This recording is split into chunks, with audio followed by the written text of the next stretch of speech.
We just harvested all of this food a couple hours ago, and now I want to show you what we're actually planning on doing with all this, because this is a lot of food. It is literally taking over my entire island here in my kitchen, and we have a small kitchen, a small house, so I have to get rid of this in order to make our space livable. So in this video, I'm going to show you what I do with all of this food that we harvested. Just as a quick overview, some of this zucchini, probably half of the zucchini we're gonna eat today for dinner. We're gonna use these jalapenos for salsa. I am going to make beet kvass using these beets here, and I'm going to use the beet greens. So all this kale that you see here, I am going to chop. Some of it we're going to use for our meal today, and the rest of it we're going to freeze. I have several bags of frozen kale already. The bags are a mixture of kale, Swiss chard, collard greens. These ones we're probably going to use a couple for our meal today. This basil I am going to freeze, at least most of it. I think I'm going to use some of it for our meal today. We have so much cabbage.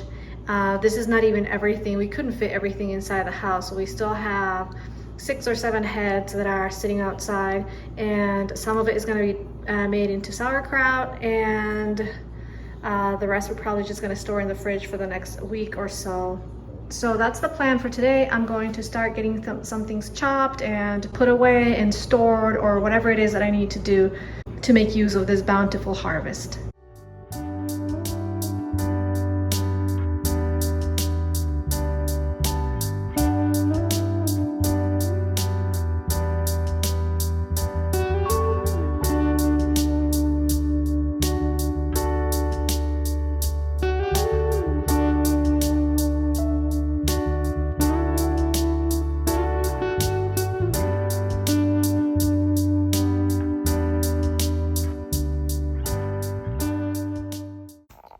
Kale is something we like to eat with our eggs and soups and other sides.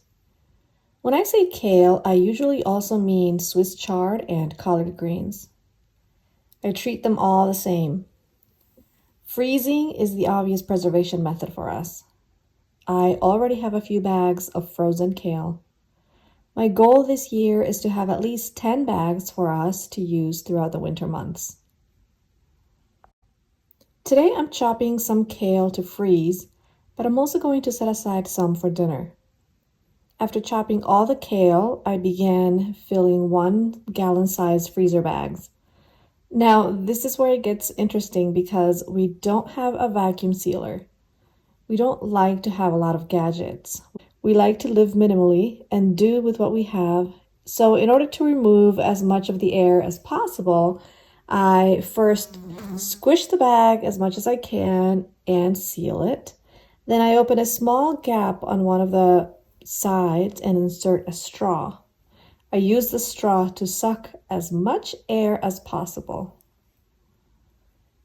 I know it isn't perfect, but it's good enough for us. These will get used in less than a year, and they do not get freezer burned. I was able to get 3 freezer bags and a big bowl of kale for dinner.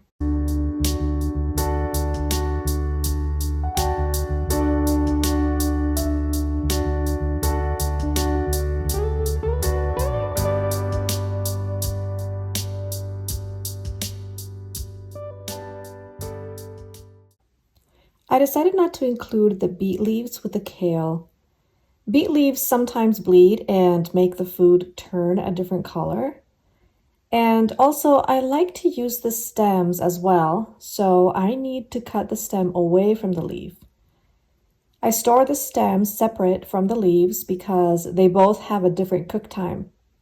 When I cook these, I first cook the stems, and once they are soft, I add the leaves.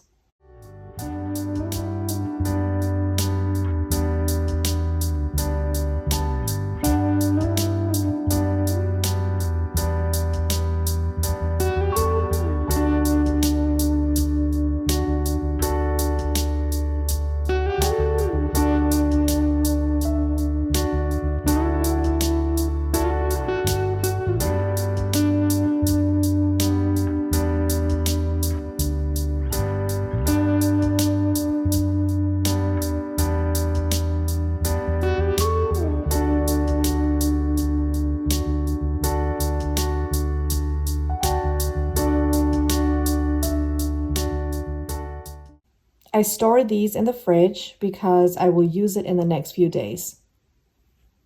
Basil is one of the easiest herbs to preserve.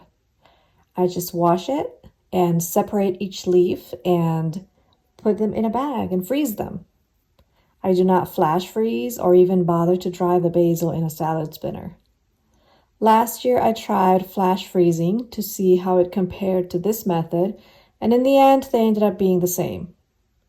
I didn't find a benefit to the flash freezing method except that maybe the leaves were a little easier to separate when frozen.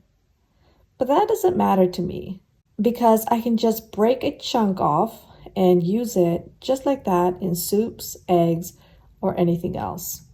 I use the same straw method here, and I was able to get 2 quart-size freezer bags put away for the coming months.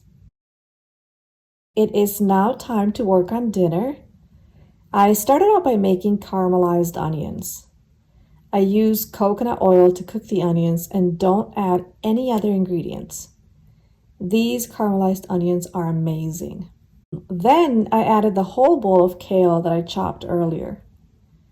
It is a lot of kale at first, but it quickly shrinks down to a manageable amount, and I think it's a perfect onion to kale ratio.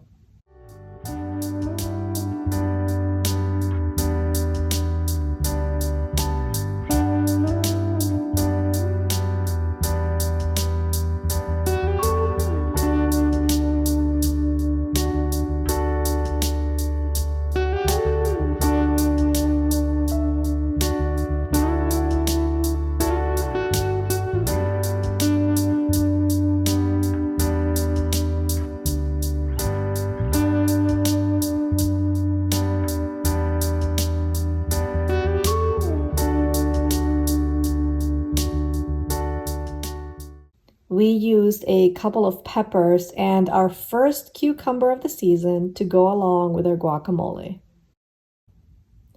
Another delicious side we're making today is grilled zucchini. I sliced the zucchini and coated it with coconut oil, but it's also really good with ghee. This is one of our favorite ways to eat zucchini. By the way, thank you so much to those of you who shared in the comments some creative ways to use zucchini. Thanks to you, I am so inspired to try new things. After a hard day of work, this meal was an amazing treat for us. All the vegetables, except for the onions, came from our garden, but very soon we'll be eating our own onions as well. There is nothing more rewarding than working the land and reaping its harvest. We are truly blessed and so grateful for that.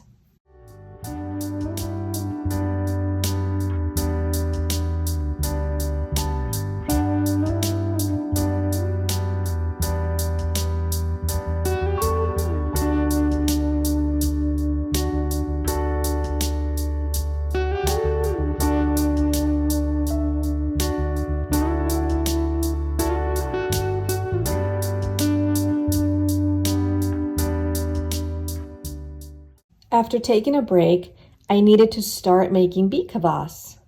If you're not familiar with beet kvass, it's a fermented probiotic drink.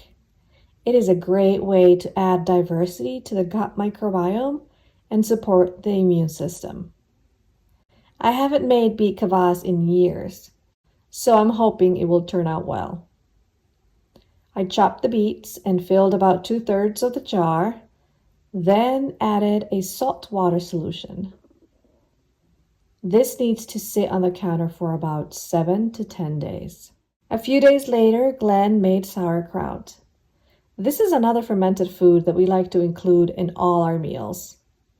We used 3 big cabbages, but we still have a lot of cabbage in the fridge that will last us for several weeks.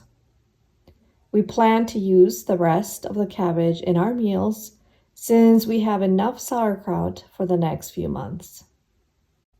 Freezing and fermenting are a couple of ways that we like to preserve our harvest.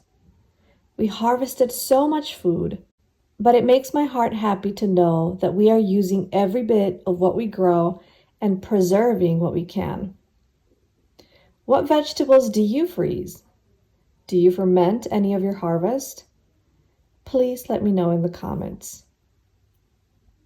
Thank you for hanging out with me today, and I'll see you next time.